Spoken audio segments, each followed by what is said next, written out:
Magandang araw sa lahat.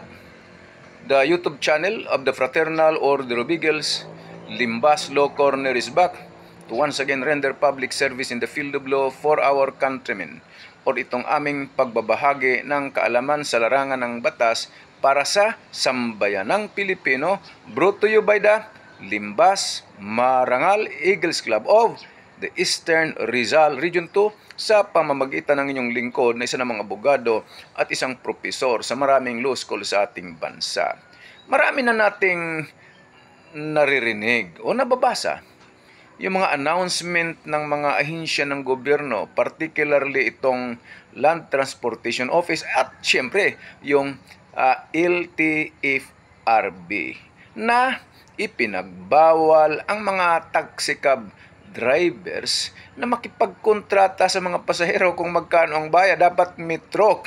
Lalo na ito kung ang isang sasakyan wala namang prangkisa mula sa LTFRB na mamasada. Okay, habang nag-aantay ako dyan ng bus, yung point-to-point bus, dyan sa NAIA Terminal 3 sa Pasay City, ay may lumapit sa aking tao. Medyo maayos naman muna ang simula na wala pa daw ang bus, matagal dumarating. Kasi sobrang traffic daw, kasi may aksidente raw na nangyayari dyan sa Buendia.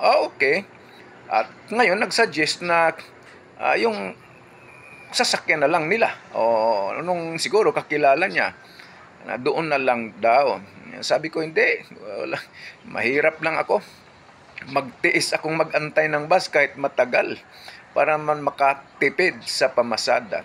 Aba, nag-i-insist. Hindi, doon lang daw dapat sumasakay. Syempre, kahit ako'y hindi matapang, abay, pinaandaran ko ng salitang, syempre, bagyo. Umalis. Sumuko. Bakit? Kasi yung mga katabi ko, yung pala, ganun din ang sinasabi niya. Ngayon, sumabat na yung ibang mga pasahero. Kinakalaban siya, kaya napilitan siyang umalis. Matagal pa rin yung bus, maya-maya may lumapit sa akin. Kasamahan nila din yun, kasi mga tambay-tambay yun sa paligid. Wala naman, maayos. Sabi niya, mali din kasi po ang sinasabi ng kasamahan namin. Tapos umulit pa. Sinabi din.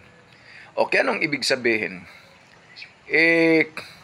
Pinagbawal nga ng ahensya ng gobyerno, right? Yung mga kontrata, etc. Yung pamasada na wala namang prangkisa.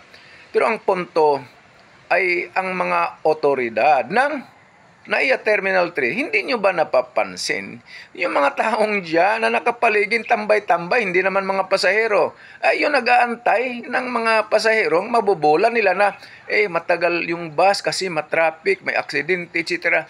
Dito na lang kayo, meron kaming sasakyan, andun nakapark.